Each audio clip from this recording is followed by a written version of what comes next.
വീര്യം ആ വീര്യം അത് ഒരു നോക്ക് കാണാതെ VS-നെ ഒരു നോക്ക് കാണാതെ മാറാൻ കഴിയില്ല എന്നുള്ളത് തന്നെയാണ്. ഇതേ സ്ഥലങ്ങളിലൂടെ തന്നെ VS ഒരുപാട് നടന്നിട്ടുണ്ട്. രാഷ്ട്രീയ ജീവിതം കെട്ടിപ്പടുത്തുന്ന സമയത്തെല്ലാം തന്നെ കുട്ടനാട്ടിലെ കാർഷിക മേഖലകളിലേക്കെല്ലാം തന്നെ കടന്നു ചെന്ന് അവിടെ ഈ കാർഷിക പ്രസ്ഥാനങ്ങൾ വളർത്തിയെടുക്കുന്നതിൽ വളരെ വലിയ ഒരു പങ്ക് വഹിച്ച ഒരു വിപ്ലവ സമര നായകൻ. തൊഴിലാളി പ്രസ്ഥാനങ്ങളിലെല്ലാം തന്നെ കടന്നു ചെന്ന് ആ രീതിയിൽ നല്ല രീതിയിൽ പ്രവർത്തനങ്ങൾ കാണിച്ച് VS എന്ന ആ ഒരു പേര് നെഞ്ചോട് ചേർത്ത ആളുകളാണ് ഇവിടെ എത്തിയിരിക്കുന്നത്. നിങ്ങൾ എവിടെ നിന്ന് വരുന്നവരാണ്?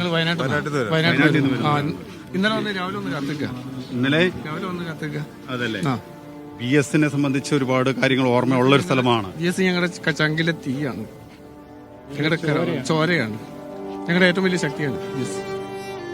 പരിസ്ഥിതി ഉൾപ്പെടെയുള്ള വിഷയങ്ങളെല്ലാം തന്നെ VS ഇടപെട്ടിട്ടുണ്ട്. സ്ത്രീ വിഷയങ്ങളായാലും വയനാട്ടിലൊക്കെ ഒരുപാട് കാര്യങ്ങളിൽ ഇടപെട്ടിട്ടുണ്ട്. വയനാട് ഒരുപാട് വികസന കാര്യങ്ങളിലും വയനാട്ടിലെ പ്രാദേശിക വിഷയങ്ങളടക്കം നേരിട്ടും അല്ലാതെയും ഇടപെട്ടിട്ടുണ്ട്. വയനാട് മെഡിക്കൽ കോളേജിന് വേണ്ടിയിട്ട് പല അങ്ങനെ ഒരുപാട് കാര്യങ്ങൾക്ക് വേണ്ടിയിട്ട്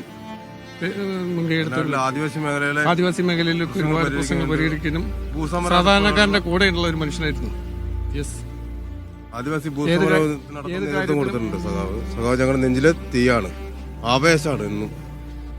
തീർച്ചയായും എന്തായാലും വളരെ വലിയ ഒരു നീണ്ട നിര തന്നെ. ഏതായാലും ഇവിടെ എത്തിക്കഴിഞ്ഞാൽ ഭൗതിക ശരീരം വഹിച്ചുകൊണ്ടുള്ള വിലാപയാത്ര ഇവിടേക്ക് എത്തിക്കഴിഞ്ഞു കഴിഞ്ഞാൽ ഇവിടെ നിന്ന് പിന്നീട് ഈ കാണുന്ന വഴി തന്നെയായിരിക്കും അടുത്ത സ്ഥലത്തേക്ക്, അതായത് പാർട്ടി ജില്ലാ കമ്മിറ്റി ഓഫീസിലേക്ക് എത്തിക്കുക. എന്തായാലും അതുമായി ബന്ധപ്പെട്ട വലിയ ക്രമീകരണങ്ങളെല്ലാം തന്നെ നടത്തിയിട്ടുണ്ട്. ഈ വീട്ടിൽ ഭൗതിക ശരീരം എത്തിച്ചു കഴിഞ്ഞാൽ വീടിനകത്തേക്ക് ഭൗതിക ശരീരം കയറ്റും. പാർട്ടിയിലെ മുതിർന്ന നേതാക്കൾക്ക് അതുപോലെ തന്നെ പ്രധാനപ്പെട്ട ആളുകൾക്ക് മാത്രമായിരിക്കും വീടിനകത്ത് പ്രത്യേകമായിട്ടുള്ള സൗകര്യം ഒരുക്കിയിരിക്കുന്നത്. ഒപ്പം തന്നെ അതിനുശേഷം അതിന്റെ ഒരു വശത്തുകൂടി തന്നെ ഈ ആളുകൾക്ക് വീട്ടിനകത്തേക്ക് കയറി പോയി അവരെ ആദരാഞ്ജലികൾ അർപ്പിക്കാനുള്ള എല്ലാ ക്രമീകരണങ്ങളും ഒരുക്കിയിട്ടുണ്ട്. പിന്നീട് പരമാവധി സമയത്ത് നേരത്തെ തന്നെ ഇവിടെ നിന്ന് ഈ വിലാപയാത്ര വീണ്ടും ഈ ജില്ലാ കമ്മിറ്റി ഓഫീസിലേക്ക് പുറപ്പെടുമെന്നതിനുള്ള വിവരങ്ങളാണ് നമുക്ക് ലഭിക്കുന്നത്. പഴയ നടക്കാവ്, കൈതവന, പഴയവീട് വഴി തിരുവമ്പാടിയിലെ CPM ജില്ലാ കമ്മിറ്റി ഓഫീസിലേക്ക് എത്തിക്കും. അവിടെ 1 മണിക്കൂറോളം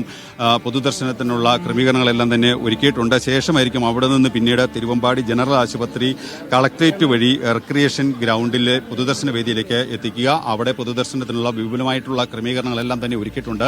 ഈ വീടിരിക്കുന്ന സ്ഥലത്ത് ജില്ലാ കമ്മിറ്റി ഓഫീസിലെല്ലാം തന്നെ വളരെ ചുരുങ്ങിയ സൗകര്യങ്ങൾ മാത്രമാണ് ഉള്ളത്. അതുകൊണ്ട് തന്നെ ആ പരിമിത സൗകര്യങ്ങളിൽ പരമാവധി ആളുകളെ അവിടെ നിന്ന് ഇവിടെ നിന്ന് മാറി റിക്രിയേഷൻ ഗ്രൗണ്ടിലേക്ക് എത്തണമെന്നുള്ള നിർദ്ദേശം തന്നെ നേരത്തെ തന്നെ ജില്ലാ പാർട്ടി നേതൃത്വം നൽകുകയും ചെയ്തിട്ടുണ്ടായിരുന്നു. അതുകൊണ്ട് തന്നെ അത്തരത്തിലൊരു ക്രമീകരണങ്ങളും ഇവിടെ നടത്തുന്നുണ്ട്. പരമാവധി വേഗത്തിൽ ഈ പൊതുദർശന ചടങ്ങ് ക്രമീകരിച്ചിട്ടുണ്ട്. അതിനുശേഷമായിരിക്കും ഈ കളക്ട്രേറ്റ്, വലിയകുളം, തിരുവമ്പാടി വഴി തന്നെ വലിയ ചുടുകാട്ടിലേക്ക് മൃതദേഹം എത്തിക്കുക. അവിടെ ആയിരിക്കും ഈ സംസ്കാര ചടങ്ങുകളെല്ലാം തന്നെ 4 മണിയോടുകൂടി നടക്കുക. അതിനുശേഷം പിന്നീട് ഒരു അനുശോചന യോഗവും എല്ലാം തന്നെ നടക്കുന്നുണ്ട്. നമ്മളിപ്പോൾ ഞാൻ തിരിച്ചെത്താം. ഇപ്പോൾ നടരാജ് പരശുരാം കൂടി ചേരുന്നുണ്ട്. നടരാജ്, സിജോ പറഞ്ഞതുപോലെ അങ്ങേയറ്റം ആളുകൾ അവരുടെ ഹൃദയത്തിൽ നിന്നുള്ള ആദരാഞ്ജലികൾ അർപ്പിച്ചുകൊണ്ട് അവിടെ തുടരുകയാണ്. അപ്പോൾ ഇനിയിപ്പോൾ എത്ര സമയം കൂടി എടുക്കും അങ്ങോട്ട് എത്തിച്ചേരാൻ?